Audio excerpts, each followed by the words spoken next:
ঘরে ঢুকে যা দেখল তার জন্য একেবারে প্রস্তুত ছিল না রথিন। বিছানায় সঙ্গমে লিপ্ত দুই নারী পুরুষ একেবারে নিজেদের মধ্যে বিভোর হয়ে আছে।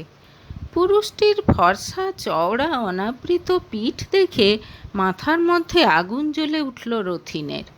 ধীরে ধীরে দরজা টেনে নিয়ে বাড়ির বাইরে বেরিয়ে এলো সে। বুকের মধ্যে ঝড় শুরু হয়ে গেছে তার।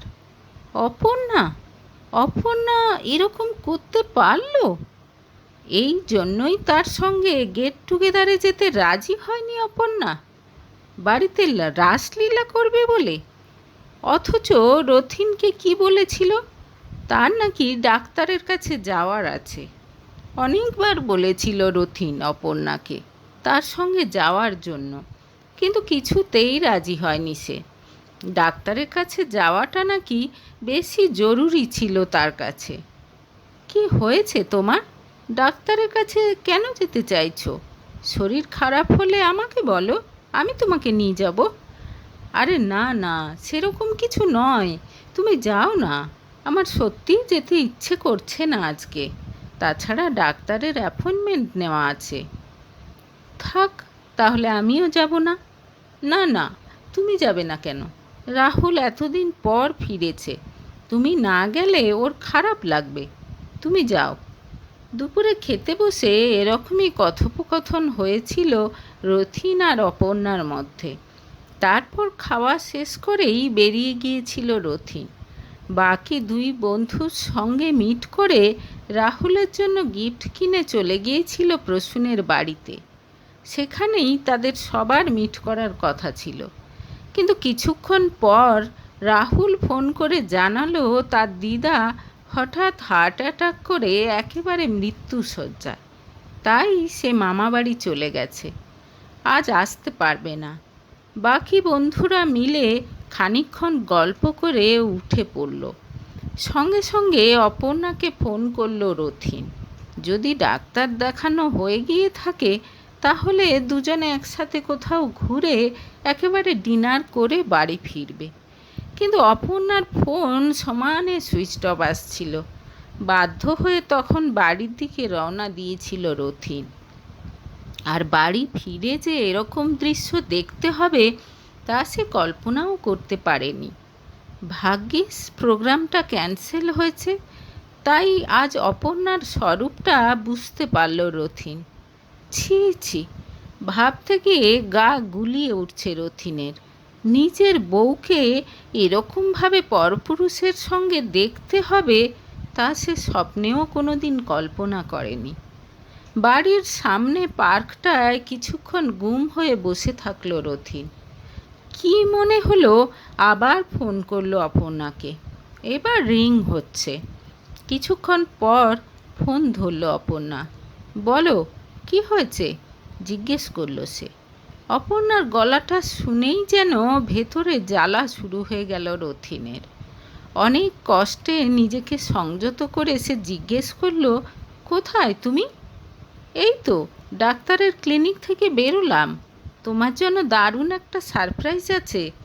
অপর্ণার গলায় খুশির আভাস। এতক্ষণ ফোন বন্ধ ছিল কেন তোমার? ডক্টরের সামনে বসেছিলাম, ফোন তো বন্ধ রাখতেই হবে। ঠিক আছে, বাড়ি ফিরে কথা হবে। তোমাদের পার্টি কেমন চলছে? ভালোই, বলে ফোন কেটে দিল রথিন। ঘৃণায় ভরে উঠেছে তার ভেতরটা। কত মিথ্যে বলা শুরু করেছে অপু।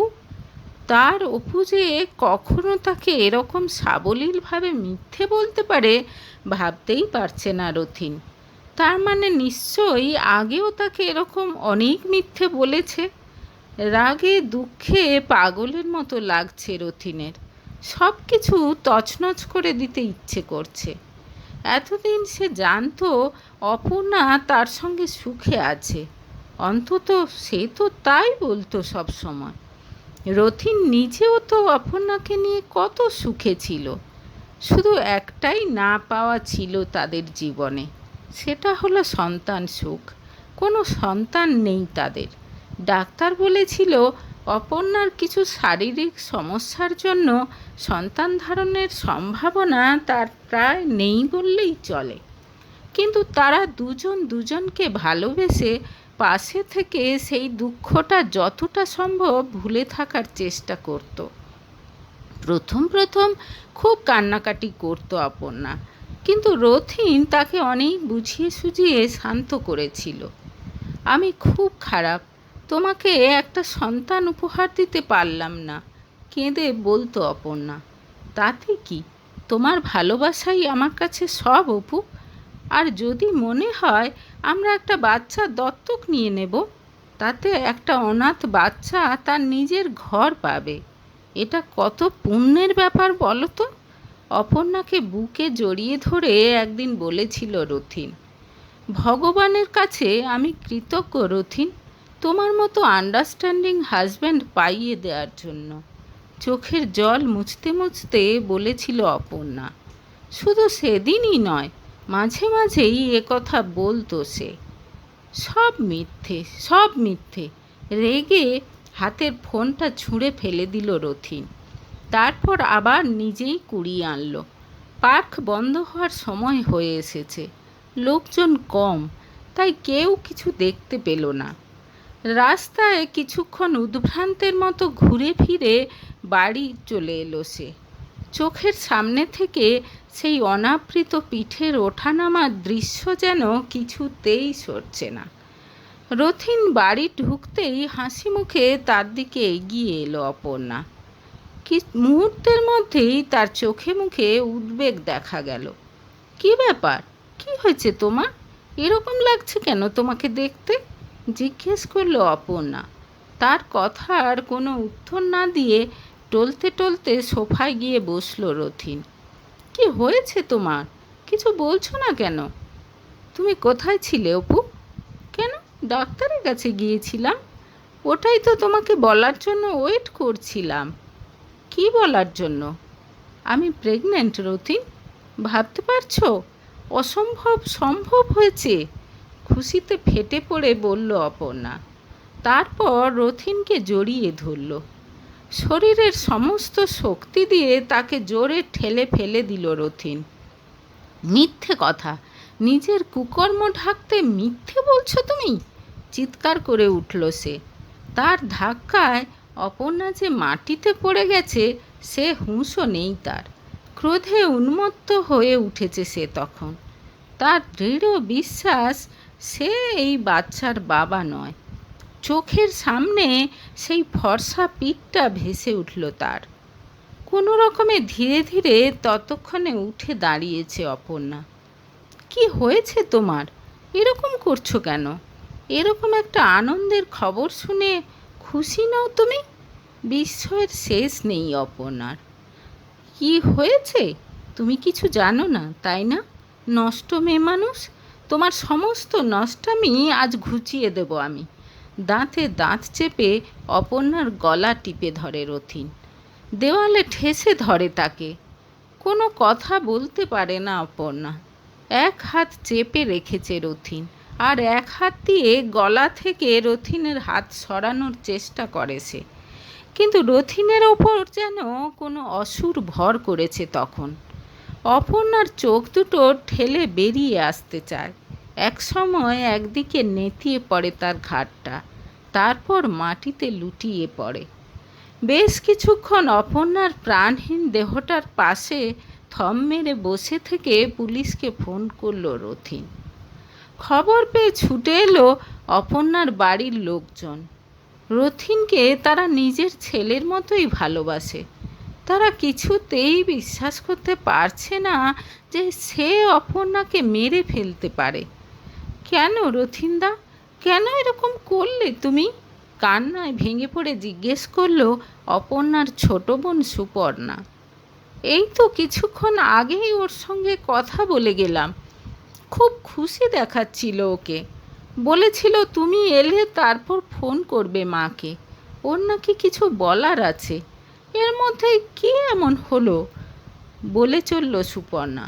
তার কথা শুনে চমকে উঠল রথিন। তুমি এখানে এসেছিলে?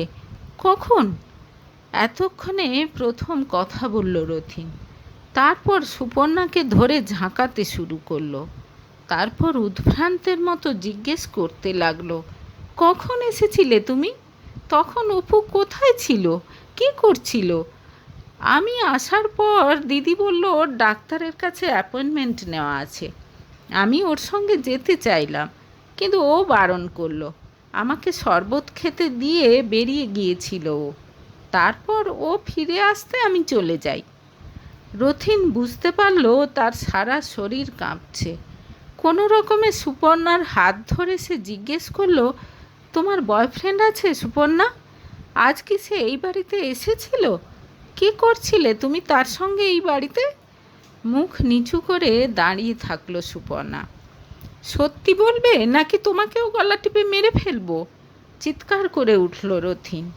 সঙ্গে সঙ্গে দুজন কনস্টেবল তাকে চেপে ধরে সেখান থেকে সরিয়ে নিয়ে যেতে চাইল। ছাড়ুন আমাকে, আমাকে সত্যিটা শুনতে দিন, চিৎকার করে উঠল রথিন। প্লিজ সুপর্ণা, আমাকে সত্যিটা বলো, প্লিজ প্লিজ। কাকুতি মিনতি করতে করতে কান্নায় ভেঙে পড়ল রথিন। একসময় পুলিশ তাকে গাড়িতে উঠিয়ে নিয়ে চলে গেল।